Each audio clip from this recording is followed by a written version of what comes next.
guys! Today I am doing my May reading wrap-up video. I already filmed this and every time I tried to export it, it just kept failing, so I'm gonna film it again and hopefully it'll work this time. So I read 7 books this month, 2 of which I've already returned to the library because like I said I already filmed this video but it didn't save properly. So 2 of them are graphic novels and then 1 I technically started last month and then just didn't have time to finish, so I finished it this month, so I'm including it in my May wrap-up since I didn't do an April wrap-up. So the first book that I finished is so this is Ever After by F.T. Lukens, which is one of the books that I've returned to the library, so I will put an image of it here. I picked this book up because I really enjoyed In Deeper Waters by F.T. Lukens, the same author, and it just wasn't really the same vibe. I did really like this book still, but it just wasn't what I was expecting, and even like the writing style was very different from In Deeper Waters. So it's about a group of friends who, there's a prophecy and they have to take over, well they don't take, okay, there's a prophecy and they have to kill the Dark King in order to free their kingdom of this like evil magic. But it's not that story, so that story takes place before the book opens. So the book is like the follow-up story after the prophecy. And it's about like the group of friends who are all like young teenagers and how they're now in charge of this kingdom. And there's a love story intertwined because the main character, whose name I forgot, has to marry someone as he is the king or else he will die. So it's kind of, it follows him trying to find a suitor. I will say that it was very predictable and not a lot happens. It's very like in between. It's like a book that you'd read in between other books, if that makes sense. It's like a nice, easy, light, nothing happens, very predictable. Okay, moving on. I then read A Good Girl's Guide to Murder by Holly Jackson, which I decided to read. Actually, this has been on my to read list, but I haven't picked it up. But I finally bought it the other day, like last month, because Isaac was reading it on the Heartstopper TV show. So I said, okay, I guess I should finally buy it. So I bought it and I read it and I really, really enjoyed it. I think I gave it 4 stars on Goodreads. It was very, there was a lot of like twists and turns that I wasn't expecting, which is obviously good for a mystery. But I feel like sometimes they're a little predictable, but this, I like was pretty surprised by the ending of this. So maybe I would probably recommend this if you really like mysteries, because I feel like it's different from, I just feel like there was a lot more going on, if that makes sense. So it's about a girl named Pippa who, for a school project, decides to investigate a murder that took place in her town 5 years prior. So the whole town thinks that one person killed the girl, but Pippa thinks differently, so she's trying to convince others that that is the case. The weird thing about this book is that it takes place in Connecticut, which is the state that I live in, and the town is made up, but I'm almost like 1000% positive that it's meant to be my town that I live in, which is kind of creepy because I don't really want to know about murderers in my town, even if it's fictional. So that was very good. There are 2 more books. It's a trilogy, so there's 2 more books after this one. I'm not sure if I'm going to read them. If you've read them and you think I should, please let me know. I'm just not entirely sure.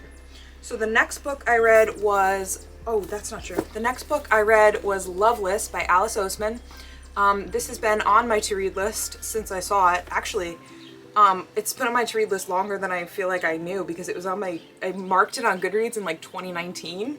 Is that even possible? Did we know this was coming out then? But I don't remember it. Anyways, I love Alice Oseman. Obviously, I love Heartstopper. I loved Solitaire. I loved Nick and Charlie. This was my, well, there's 4 Heartstopper, and then Nick and Charlie and Solitaire is 4, 5, 6. This was my 7th Alice Oseman book, I guess.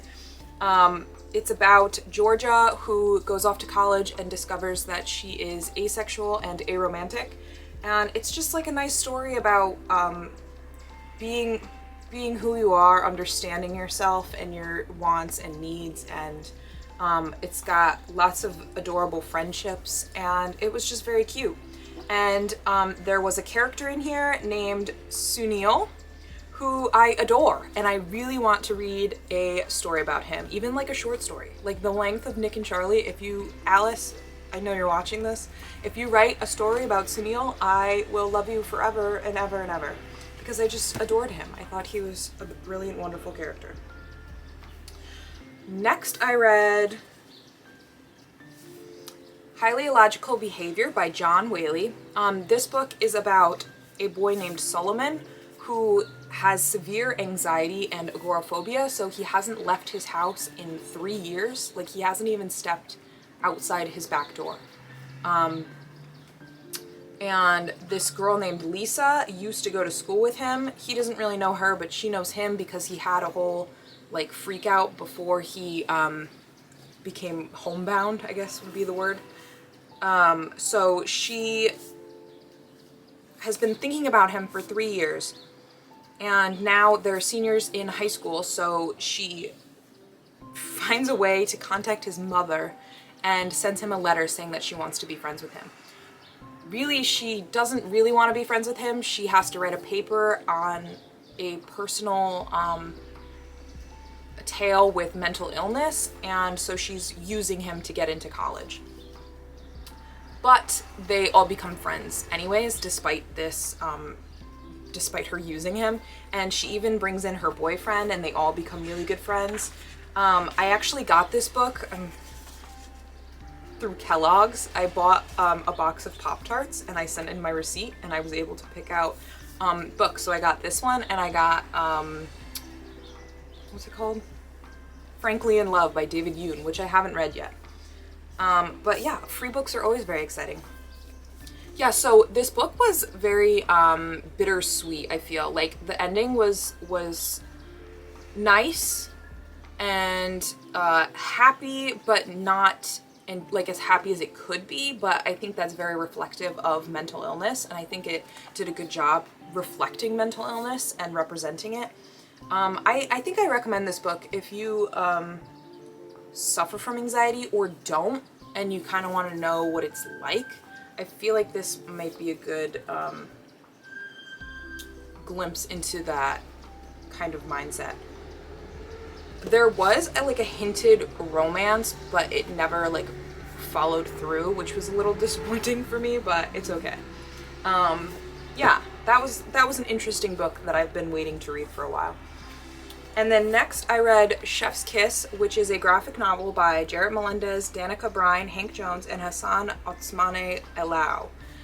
This is a graphic novel that, honestly, the illustration is very similar to like a Marvel comic. Not so much like the graphic novels that I'm used to reading for like children. Anyways, it's about a man named Ben Cook who just graduated with an English degree, and he's having a very, very difficult time getting a job. And he finally gets a job at a restaurant, which is obviously not in his English field, and he's kind of disappointed in it, and he knows that his parents will be disappointed in him because they really expect a lot from him. So the truck is so loud. So he starts working at this restaurant, and he pretty much falls in love with the sous chef, and it's like him trying to, like, the story follows him trying to figure out if he wants to be a chef and continue with that, or if he should go with his original life plan to be a, not like an author, kind of like an editor he was trying to get jobs in. It was cute. I will say that the romance was a little lackluster, and there was really, like, they didn't smooch until the very last page, like the very last page of the whole book. So that was a little disappointing.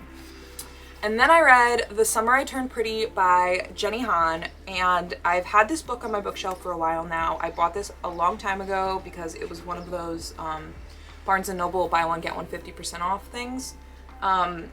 So it's been sitting on my shelf. I read To All the Boys I've Loved Before and the whole trilogy, and I really loved them, and I loved the movies for the most part.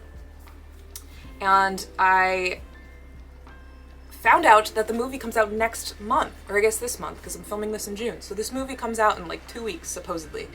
So I said, okay, I have to read this very quickly. I read this book in a day. It was so good. It started off very slow. I wasn't really into it. but I was literally sobbing within like the last 20 or so pages. So, which I wasn't expecting to sob. I thought it was like a light summer romance, but it was definitely a little sad. Yeah, so this book was very much like a June, July, August kind of book, and I read it in May, so I wasn't totally in like the beachy vibes. This is for sure like a summer read, like I would read it in Cape Cod, you know? But it was good. I'm surprised. I already ordered the next 2 books in the trilogy, and I am excited to read them, but I will read them in July because June is Pride Month, so obviously I have to read queer books in June. And then the last book that I read in May, which I don't have because I returned it to the library, is Scout is Not a Band Kid by Jade Armstrong, I believe. It is a graphic novel about a girl named Scout who adores this author, and she wants to go meet the author at this like festival thing, but her dad refuses to take her because it's too far away. So she comes up with this brilliant plan to join the band, even though she can't play an instrument, because the band takes a trip to this festival where she can meet the author. And she befriends, well, they're enemies at first, the fellow trombone player. There's 2 of them now. And it's like the story shows their friendship develop. It's very sweet. It's very cute. I really enjoyed it. I can't really... It's definitely like a middle grade graphic novel, which is my favorite kind. I love like bright, cheery, cartoony illustrations.